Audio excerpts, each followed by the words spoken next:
Hey guys, it's Caden. Welcome to the first in a series of interviews for the new game, Get Prepped.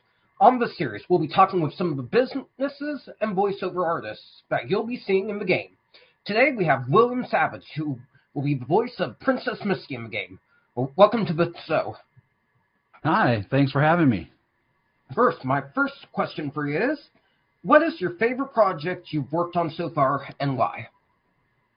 Oh, so my favorite project so far is a animated show called Codename X. It's actually not released yet. Well, it is overseas, but the company is looking to release it here in the U.S., and so they're looking to distribute it.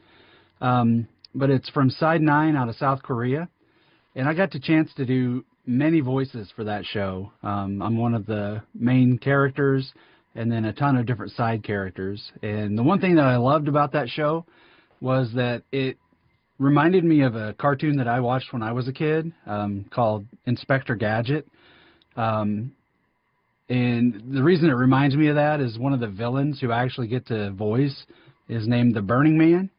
And, you know, he's like the evil guy from the bad guy side of things, and him and his henchmen are trying to take over the world, and then on the other side you've got the heroes who are spies that are trying to stop him, and it's just a really fun action adventure anime.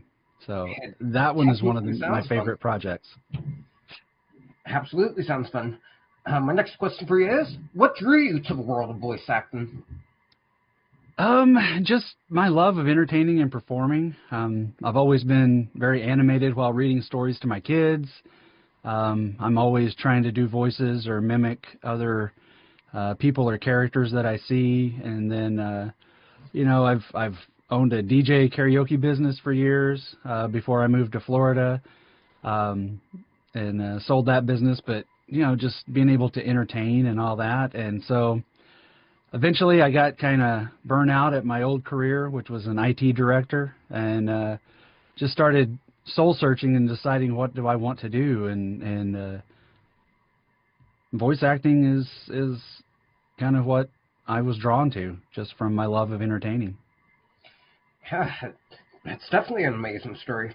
The next question for you is, do you have a specific process or ritual to get into character before recording? You know, not really, you know, not a ritual or anything per se, but you know, if it's a character work that I'm going to be doing, I'll study the character's traits, you know, the age, where they're from, if personality, if those things are provided to me, maybe their picture, so I can kind of see what they look like, so I can kind of get an idea of how to voice them. And then what I'll do is I'll maybe think of somebody that I know in the real world that I think that character might, you know, be like, or somebody that I know, and then I'll kind of just try to base their personality or persona and create a voice that way for them. That's definitely a good one. Can you share a funny or challenging experience you've had in the recording booth? Yeah, so one that I thought was kind of funny and also a little bit of a challenge was actually in that show Codename X. There's a character called Scouter 9, and that character is a walking, talking duck. And so, you know, I auditioned for that character, and then I got him. And so I recorded his first lines for the first episode, and the producer came back and wanted me to add duck sounds. They said, "Can you make him sound like a duck?" And I was like, "Okay." Wasn't sure exactly what they wanted, and so I started just doing quacking. I was like, quack, quack, quack, quack, quack, after he would say a line, you know, and they were like, "No, that's not really what we mean."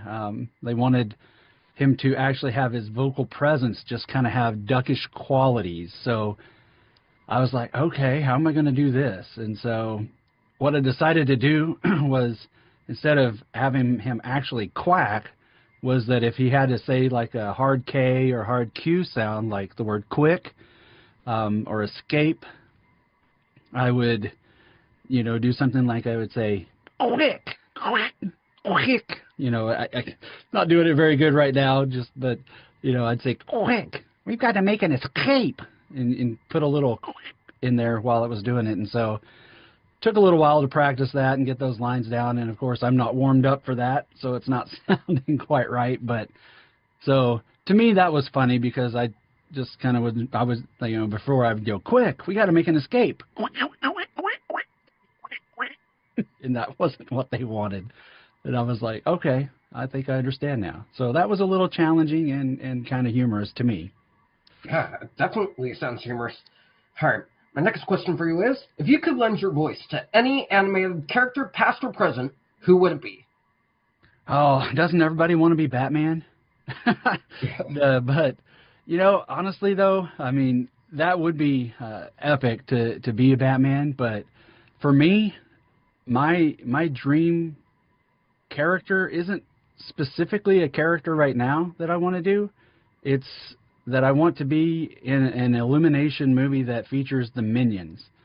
And honestly, I don't even care if it's a huge role, a main role, a side role, whatever. And the main reason that is my youngest daughter has been the biggest Minions fan her entire life. She's 14 now, and I don't know a moment in her life that she hasn't just been in love with the Minions. She's got probably 30 stuffed Minion characters. She's got posters on the wall. She's got everything. And I even dressed up as Gru for Halloween one year and walked around. My head was completely shaved then. And so I dressed up like Gru. She was a Minion. She actually got all of our other friends to be Minions. And we ran around the neighborhood. So honestly, that would just be the crowning achievement of my voiceover career, is to see how excited she would be if I got to be, to have a role in a movie with the Minions. So that is like the one thing I would love to do. That definitely sounds interesting. What's a voiceover role or genre you haven't done yet but would love to try? Oh, so I've actually done quite a few, but one that I haven't gotten to do yet is radio imaging. I've actually cut a demo recently with my coaching team at UVT Coaching, and Rob Marley. He directed and produced the demo for me. But I haven't marketed myself yet to that genre, and so that is actually on my list of things to do this year, is to start working in radio imaging. All right. My last question for you is, outside of voice acting, what's a talent or hobby people might not know about you? Oh, for people that know me, I'm pretty much an open book, so there's not much they don't know. But for everyone else, I love to golf. I love watching NFL football. Go Bears. And I really like to play poker. One thing that's kind of interesting is I've actually competed in the World Series of Poker about 10 years ago in a Texas Hold'em, one of their events. What we did is, the way I got to go there is we had a home league that I used to play with a bunch of friends. And, the winners of the league, the money that was brought in for that home league was used to send the top 3 winners to go to the World Series of Poker, and I was one of the winners, and so I got to go do that, and so that was interesting. Yeah, that definitely sounds interesting. Anyways, that's going to do it for this interview, guys. If you want to see more information on Get Prepped, you can follow us on TikTok, follow us on YouTube, and follow us on Instagram. Thank you guys so much for watching, and we'll see you in the next one.